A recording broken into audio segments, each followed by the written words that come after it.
Welcome back, guys. Unranked Podcast back for another week. Got myself, Grant, here. Also have Elijah.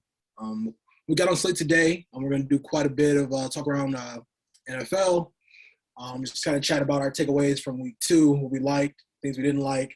Then we're going to transition into talking about some the rookie quarterbacks and how they've done the first couple of weeks of the season, and end it with just kind of talk about some of the key games in college and NFL that we're looking forward to this weekend. So we'll go ahead and do here, Eli. I'm going to go ahead and kick it to you. And I know we both had a couple different takeaways we're going to chat about, and I'll kick it to you and let you start off with your first one. Yeah, I'm just going to start out with Lamar Jackson and the Baltimore Ravens. Sneaking out a very tough win versus the Kansas City Chiefs. I thought there was, if you would have just asked me after the first couple of series or maybe even first quarter after Lamar Jackson had 2 picks, I would have said, not a chance in hell that they would have pulled that game out. But for them to pull it out, he did it with both his the arm and the legs. It was great to see them deciding, just to, kind of go for it on fourth. Not a lot of coaches would have made that call. So I think for them to go for it on fourth and not even give Mahomes a chance to rebuttal and get the ball back, I think that may have been the deciding factor. And if not, that's going to give that team a boost of confidence that needs it when they're so depleted. That's my first big takeaway. Yeah. No, I agree with you, man. I think, the Ravens, that's just kind of franchise you want to be a part of. You know what I'm saying? I envy Ravens fans and, Ravens fans, Packers fans, Steelers fans. They always kind of find a way to make things shake, regardless of, like, injuries, whatever might be going on, within locker room, whatever it kind of looks like. But, yeah, I think everybody, all of America, thought they were going to get blown out by the Chiefs. It started down like 14-7, 14-zip, something like that. Got down pretty quick. Lamar had a couple of turnovers early on, but that power running game, man, if there's a chink in the Chiefs' armor, I would definitely say their defense does not look the greatest right now. Yeah. The Browns and Ravens have exposed them. Like they've kind of, I think they kind of found a formula on how to possibly beat the Chiefs. Just kind of keep Mahomes on the sidelines, keep running the ball, and I just loved it. I loved it because Lamar. He always gets slack for not throwing enough, and he's not that prototypical quarterback kind of sits in the pocket and just tears defenses apart with his arm. He just does what's asked of him by his team. He needed to be, he definitely can be in the pocket and be that kind of quarterback if you want him to, but he definitely showed that he can. He's not scared to get physical and run the rock. So I thought that was a great performance by him. No, I agree. I second a lot of that. And, then I'm going to go on to, other side of the country here, but that's with the Arizona Cardinals. And I think Kyler Murray and them, putting together, a win versus, I believe, what was that? The Vikings putting together, even though they blew a kick near the end of the game. I just think I like what they're doing. I like how his game is progressing. And, I'm a big fan of his. He pushes the rock. He really pushes the issue. He's a big play guy, which I personally am a fan of. And, I think there's only great things to come from that team. I think they're pretty young. He's young, I should say. And they have seem to have put together a pretty good roster around him. So I'm just excited to see if he's in a very tough spot, tough division. But I think if he's one of them, that team was in another division, it wouldn't be, a question of whether they can make the playoffs. But I think he's going to stir some things up throughout that division, throughout the playoff picture. So I'm excited to see. Yeah, no, he's always been fun to watch. So I agree with you there. It's kind of crazy, just kind of seeing. Like where he was, where was like rookie year to now. Josh Allen from his rookie year to now. A lot of these guys, Mahomes from his rookie year. A lot of them guys make the trajectory is just like, the ceiling just seems so high for these guys. They're only 3, 4, 5 years in the league, and he's always impressed me because he's like 5. They say he's 5'10", but he's probably more 5'8", 5'9", and he has arm is just like he can make every throw. Yeah. I love like how he's a baseball player and is able to kind of like protect himself. When running and scrambling. He definitely, like you said, they got a great thing going on over there. And grabbing DeAndre Hopkins I mean, that was, definitely put them in that category. It just sucks because they're either second best or third, worst or third best in that division just because it's so, you know what I'm saying? Stacked. Being last that division is not a horrible thing. That's just how, competitive it is. And, it'd be really interesting to see, kind of momentum they're able to, keep going. They play Jacksonville this weekend, so they should be easily 3-0 come next Tuesday. So, so I agree with you there as far as it comes to Kyler Murray. It's been really exciting to watch. Hope they got him on TV more this year too. Yeah, no, I agree. That's another thing. I'm seeking out to find highlights and plays. I'm watching the YouTube people chop up the games and we watch it in like a 10-minute thing. But I like what I'm seeing in general. And I agree. Yeah. So what will be some of your key takeaways from week 2 here, as far as I guess NFL or Cowboys goes? Yeah, my first one, man. I'm just gonna go with Derrick Henry and Tennessee Titans. I've always been a fan of how they do things. Because if you look at the NFL, all across the board, you would probably say that the power running game is dead for the most part. Ravens, they do kind of it's a very physical, obviously very physical, but theirs is more like Lamar, just, read option. You rarely see a team just lining up double tight, just, turning around and handing it off to a back consistently. And I just thought it was so crazy how last game, I'm fairly certain that Derrick Henry scored all 3 of their touchdowns. I guess I'll back up and say, for those who don't know, they beat the Seahawks 33-30 in overtime. We're down 30-16, middle of the fourth quarter. Derrick Henry scored all 3 of their touchdowns, 35 carries, 168 yards, had a 60-yarder. I just love seeing that because I truly do believe that the running game should always just be a very key part of your offense. I feel like you see a lot of teams, like the Lions, a good example. They 4th and 1, they get in the shotgun, run all these routes. They shotgun nobody else in the backfield, run all these routes, can't convert a 4th and 1.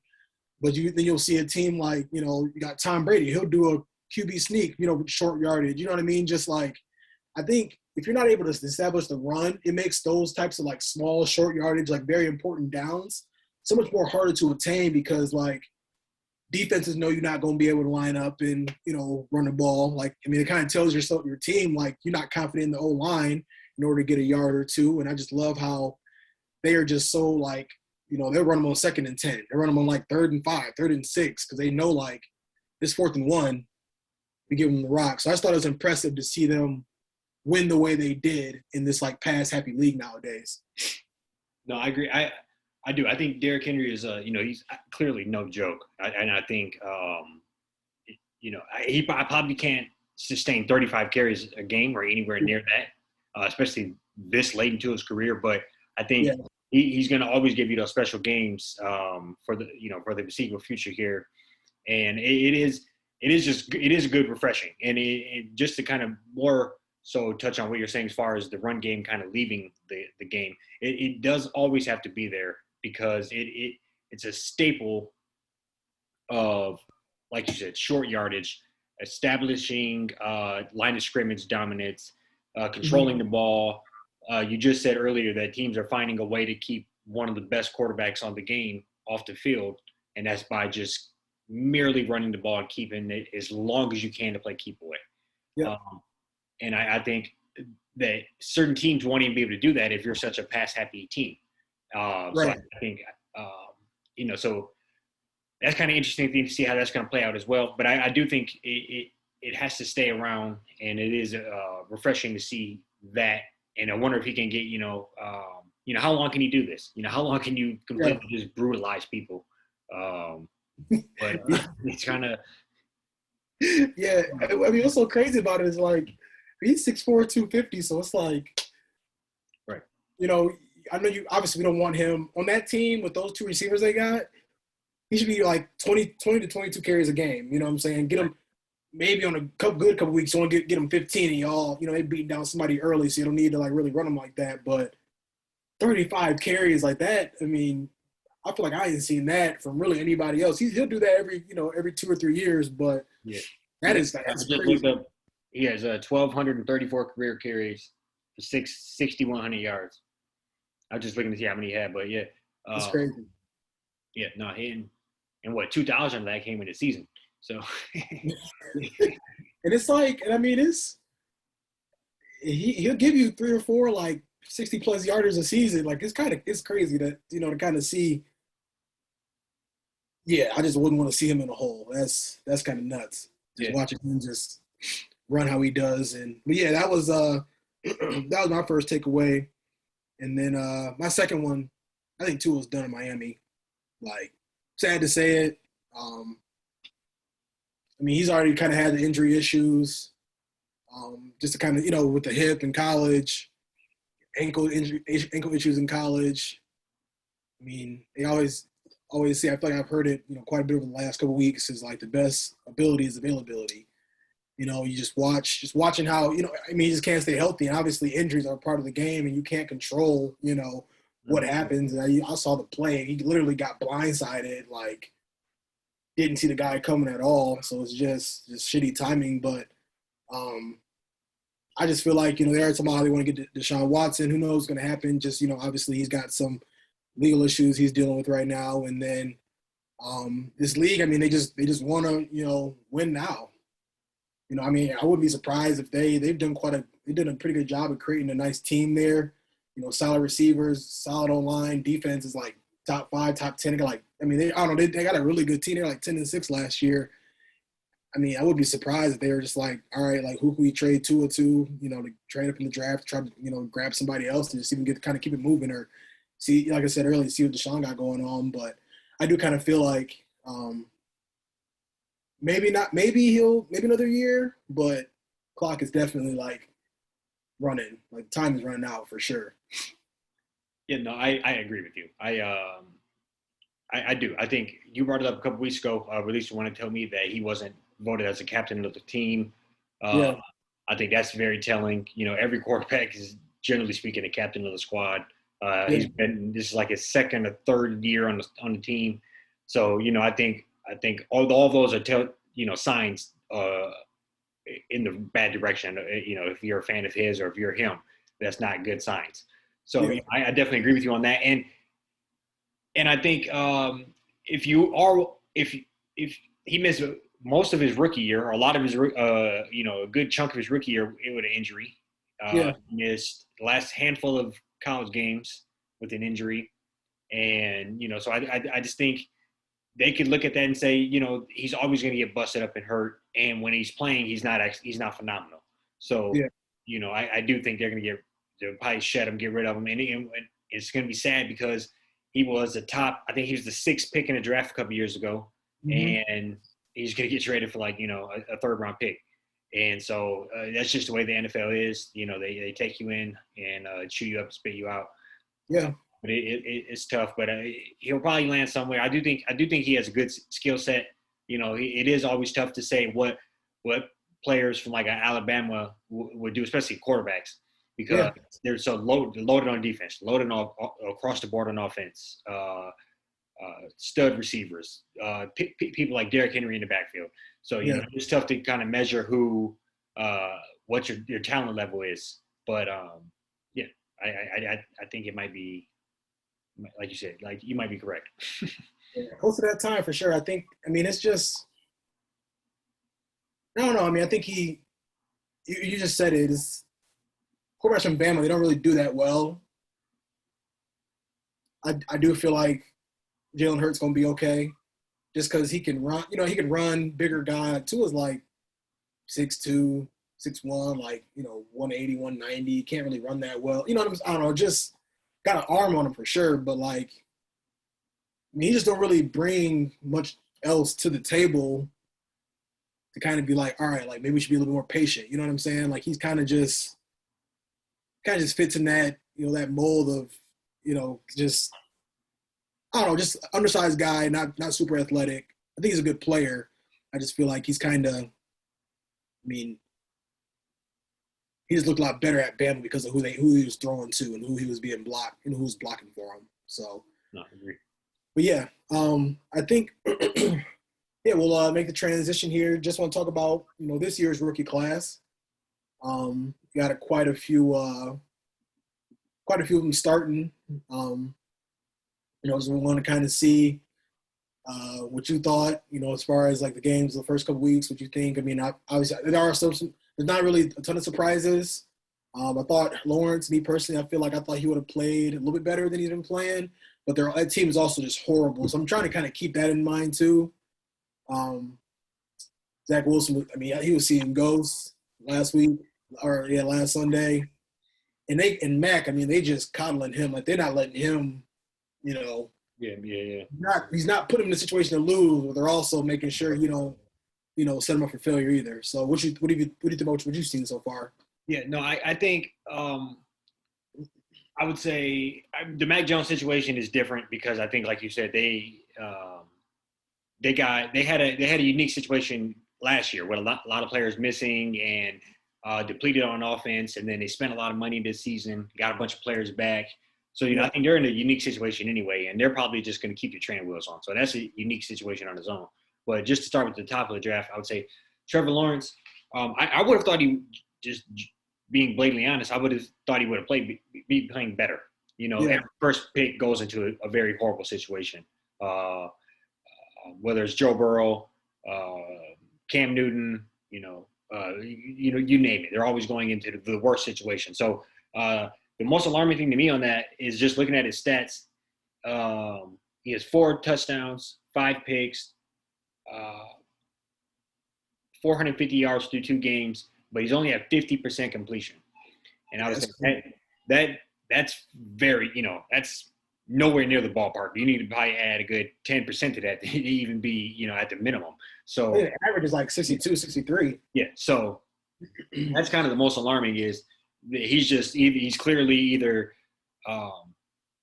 that's probably a good 20 percentage points off of what he was at Clemson for his career. So, what's happening on that? Where's the disconnect on that? That's not, are you just forcing the issue? Are you selling passes? Are you, so what's that situation like? Yeah. And then next I would go with the second pick, and that's Zach Wilson. Obviously we both kind of joked about it and been hard on him, and I do think it's still a complete joke that he was taken that high, and I think it's kind of proven that the 2 games, 2 picks, 5 interceptions, a 4-pick game. You can't have too many of them, or they're going to pull the plug on that very early, and you'll be on the bench. They'll let a rookie quarterback suffer through 2 picks and 2 or 3 interceptions a game if you're moving the ball, but if the offense is stalling like that, and they're going to pull the plug sooner rather than later if you're throwing up 3 or 4 picks consistently. And on top of that, just not moving the ball. If you're just gunslinging it and you're having every game 300 yards, 2 touchdowns, 3 picks, or whatever, they might work with you. But if it's stalling out and you got a $187 and 4 picks, they are, like you said, on insurance back in BYU soon. Right. No, it's not. It's not a good look at all. Yeah, I think obviously definitely want to take into account, like, these guys are playing for pretty bad teams. But Trevor Lawrence, 50% completion percentage. It's like, what kind of plays they calling too, you know what I'm saying? And it's just, it's kind of hard to – you ain't going to see these guys on TV, but, hardly at all this year. So it's kind of going to be hard to, like, kind of see what – Zach Wilson's at 55. 55%? Okay. Yeah. Yeah, no, it's not great at all. Yeah, I think Lawrence – what you think going forward? You think, like – I think Lawrence will be okay. They just got to, like – I do think he'll be okay. I do think he'll be fairly solid, decent. It's very early sample size for both of them. But I do think he'll be fairly solid NFL quarterback. I don't think Zach Wilson has a shot in hell, but I guess you never know. This is crazy. It's crazy to think about how, like, Sam Darnold did. I know you were high on him, but he's looking pretty damn solid. And I don't know if that he was on this same Jets team last year, but he wasn't looking this bad. So, so that goes to show. Yeah. Yeah, no, that's true. It's very true. And it's basically like, because he was good enough on that Jets team last year that you saw hope and glimpse that you said if he got out of there, he could be good. I don't think you look at this and say, "Oh, you get him somewhere else." Yeah. I mean, but sometimes too, though, like, I mean, I think obviously Lamar, if we would have redrafted that draft, he would have went top 5. He would have been playing for like who, like, or I mean, like Cleveland, or playing for like The Buffalo. He was terrible. You know what I'm saying? You know, like just kind of getting picked up Jacksonville maybe. But like, I do one thing that kind of crosses my mind sometimes is like, yeah, I mean, what if obviously these guys got drafted later on into the season, or I'm tripping, later on to the draft. You know, they'd be sitting, but it is just kind of crazy to be like, I mean, you obviously get that money and everything. We talked about it. It benefits your stats. It can benefit your stats and how fast you progress if you fall a little bit, or somebody comes up and gets you, like Mahomes. You know, who I think they were like. The Chiefs were pretty solid the year. You know, they had Alex Smith. They were pretty solid. They came up, they came up and got him like the 11th pick or something. So, you know, I think those situations definitely help you. But yeah, you know, I just think we all got to be a little more realistic and honest when they start hyping up these quarterbacks, and just be honest that, you know, he's going to be out of, you know, he's going to be out of there in a couple of years, and they're going to be going to draft, you know. You know, I can't name to you right now, but some random quarterback right now. Somebody, somebody playing on Saturdays right now that's going, you know, is going to, definitely in a couple of years. I mean, like I said, patience really don't be there no more. I seriously think Tua probably ended up getting traded to like Denver or something, you know, like, you know what I'm saying? Like they just be like, not panning out, you know, we can't really sit here and just, you know, so millions of dollars. Right. Yeah. When you pay you 25, 30 million, you got to make do what you got. You watch, and it happens around league too. Russ paying everybody else, and you fucking it up for everybody. So yeah. No, some of the stuff that Wilson was doing on Sunday was just ridiculous. You can't do that. Not in this league. So. But yeah, talk about a couple games. Just see what we like for this weekend. Start off with college. Yeah, yes, sir. Okay. I'll kick it off. I have I'm gonna kick it off with MSU, Michigan State versus Nebraska. You know, I think MSU is obviously clearly looking pretty solid this year. You know, I'd be lie to say that they don't look pretty formidable, going down, beating Miami, and, you know, I don't know, at one point I seen that they said it was like 100 and some degrees on the sideline. You know, they're running the shit out of the ball. I'm excited to see, you know, just what they could do versus another Big Ten team who had a pretty tight outing versus Oklahoma a week ago. So maybe they're a little better than we think, or maybe, you know, they're semi-formidable as well with Nebraska. You know, so I'm kind of excited to see what MSU is, you know, can go do versus the Cornhuskers. I agree, for sure. I think, I think they'll be fine. I think they'll be straight. But it's just also, it's like, man, like, Northwestern's supposed to be pretty bad this year. Miami's supposed to be pretty bad this year. And everybody can make the same case for Michigan too, right? Like, you know, not really playing that high competition. But it'll be interesting to see, like, if they, you know, this game will be a very, like, telling sign of, like, how good they really are. So I'm intrigued by that one as well. One that I'm really going to be looking, probably going to end up watching most of it, if not all of it, is going to be Notre Dame, Wisconsin. Yep. So Michigan, we ain't chatted about them quite yet because we, you know, a little too early. They do look good, but it's a little too early. I'm just curious because Notre Dame, they kind of struggle with Florida State, and Florida State 0-3 right now. They struggle with Toledo, and Toledo was a MAC school. And they played Purdue last weekend, only won by like a touchdown. Purdue, Big Ten school. I mean, I don't know. They, you know, I think it could be like a measuring stick game. That because I go and beat that ass, then okay. Or if what's kind of close. It's like I'm looking at it as like, you know, if Notre Dame wins, it's one of the things where like Notre Dame wins, like okay, you know, they might be decent, But then it's also like Wisconsin only played 2 games. They lost a pretty tight one to Penn State, who's like top 5 in the country now. It'll be interesting to see, and I just want to see how Wisconsin gonna play them because we play them next weekend, if I'm not mistaken, or in 2 weeks, something like that. I'm pretty sure it is next weekend. We play Rutgers and then them, I think. We go there, so that's gonna be already tough in itself. So that's just gonna be like a good measuring stick to see, where both of those teams are at. So yeah. I agree with that. I think that's going to be a great game. I definitely want to try to catch that. It's a high noon game, so that's the first game I tune into. And it's kind of like I don't feel like they play each other that often. I don't. That's kind of a unique game. I know. Obviously, Notre Dame used to play mostly Big Ten teams the majority of our life, but I don't think Wisconsin was in that mix too often, to my knowledge. So State, Michigan. Purdue. Even Purdue is kind of random. Yeah. No, I think they play Purdue because they're both in Indiana. So I think they usually play them in Northwestern. Okay. Yeah. But yep, you're right. Yeah. So, but I just feel like the Wisconsin is kind of a weird matchup. But in general, I do think it's going to be a good measuring stick for both of them. Mm-hmm. And clearly, I'm excited to see what they could do, and I want Michigan to keep rolling, but I'm trying to,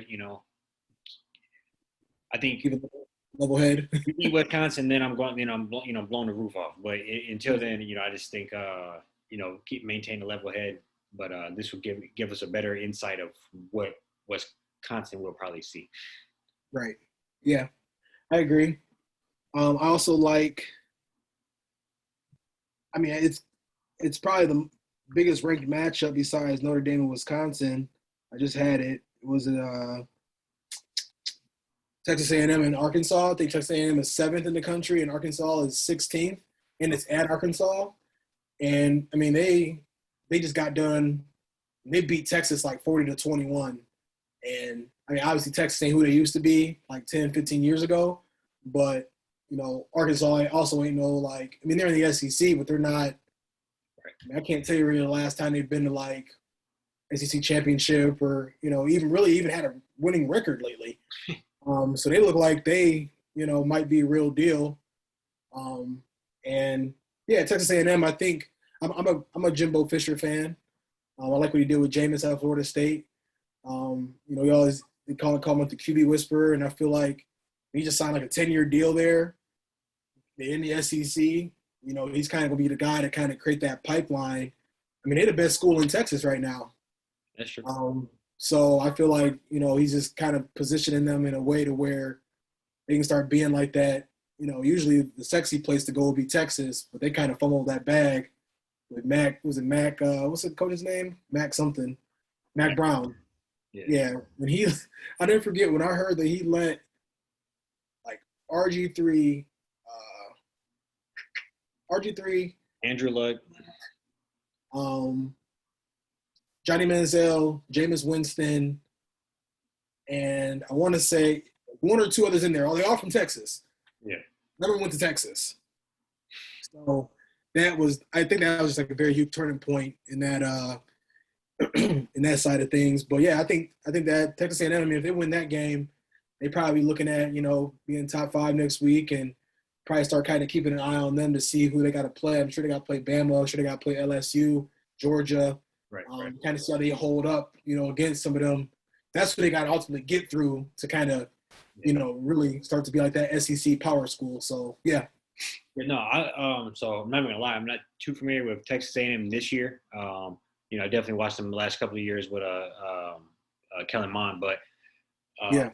So I'll tune in, try to see what they got. I do think them being the first, just to kind of broaden it a little bit, them being the first school to from Texas to jump to the SEC. I do think that was kind of a power move. You can see a couple other schools out there scrambling to see what they're going to do. I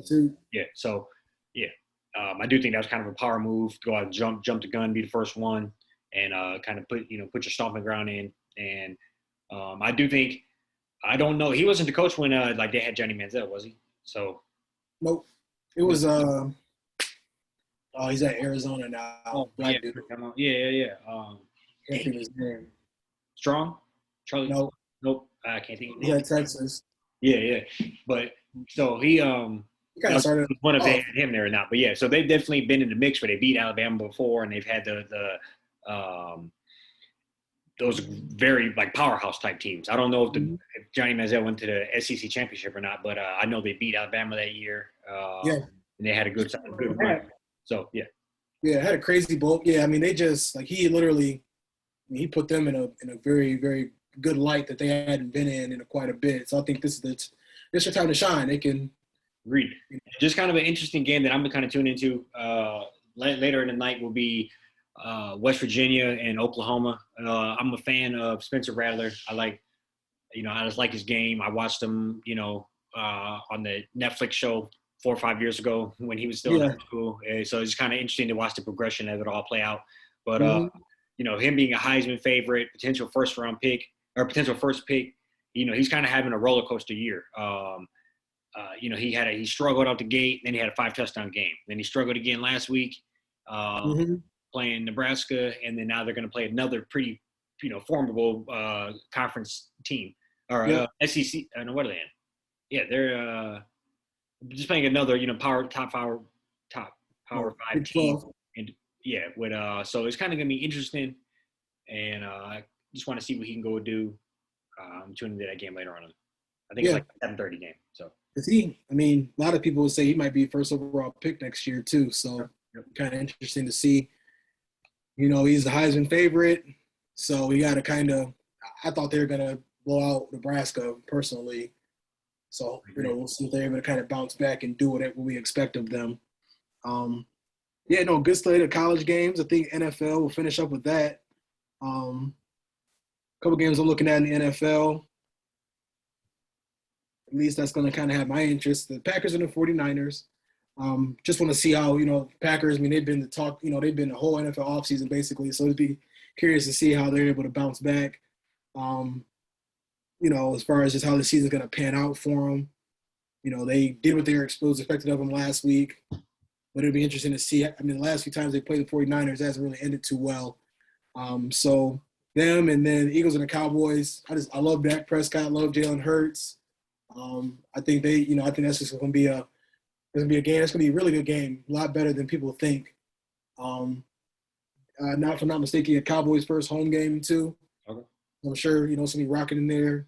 Dak's first game back in AT&T Stadium since he got hurt last year. I think all around that, that's a good cap to that week. So, what games you looking at? No, I didn't realize they played, so I'm definitely going to tune into that game. Fierce rivals.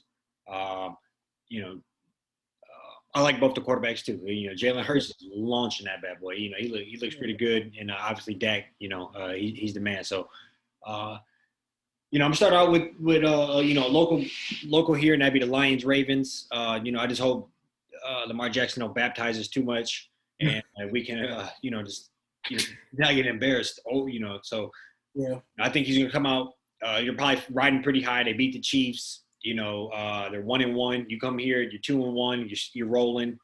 Kind of, use us as a springboard probably for the rest of the year. That's literally probably what they're saying here. So, that's what I said earlier today. We got a second bye week. Yeah. It's our first one. Yeah, just use us springboard. But I'm kind of looking forward to that game. Wish I had tickets to that bad boy, honestly. But yeah. And then later on in the day, I'm gonna tune into the Bucks Rams. I think that's probably my personal opinion, the best game of the weekend. Yeah. I know Brady struggled there last year, or struggled when they played him. I'm not sure where the game was, but they struggled when they played last year in the regular season. And but that didn't. And this entirely different team this year, so I'm not sure what they're going to do with Stafford at the helm. And I kind of want to see them come out swinging and see what they can do. I think I kind of want to say they're going to. I do think the Rams are going to win. I do want to say that, but also I think it's kind of, other than probably a possible confidence booster for the team, is obviously a meaningless game because you want to beat Brady in the playoffs or beat him when it matters. So, but I do kind of think they're going to come out and win. I think Stafford, this probably be one of the bigger games of his career, and even though it's a week 3 game. I think a lot is going to be on his shoulders that this is what you asked for, more or less. This is what, and you have it finally an opportunity here. So, make the most of it. And I think he will. Yeah. Something tell me that the Bucks might go in there, and I don't think it'll be, I can see the Bucks definitely winning like 28-17, something like that. I don't know why. I feel like the Bucks are like, the Rams are like where the Bucks were like last year, just with like new quarterback, new system, just kind of working some kinks out here and there. They did lose quite a bit on defense. Bucks are bringing back all 22 starters, and I just think like you can't ask. That never happens. Like I can't say last time it's ever happened. So, ever. I mean, they just like. I just kind of see. I mean, obviously they struggle a little bit, with their pass game or pass defense against the Cowboys, but they did have some injuries in the secondary. All in all, though, it's gonna be. I hope it's gonna be a shootout or like a stalemate. Yeah. Where it'll be like a 1-2 possession game. I think it'll be a 1 possession game, and then that's where like, I think Brady will get the ball mid third, fourth quarter and seal it. Yeah, So I do think I could see that as well. I mean, clearly they're they're going to be growing pains for the Rams, but I do think whoever's defense is going to play a bigger part in this than we think. Whoever if Jalen Ramsey can get that pick, or if if they could make it difficult for Stafford and kind of confuse him. I think will be a difference maker, because I do think obviously both teams are pretty polished and very, very good. So that's kind of that. Probably will be where it's ultimately decided. Like you said, I mean, it's, Stafford got this game.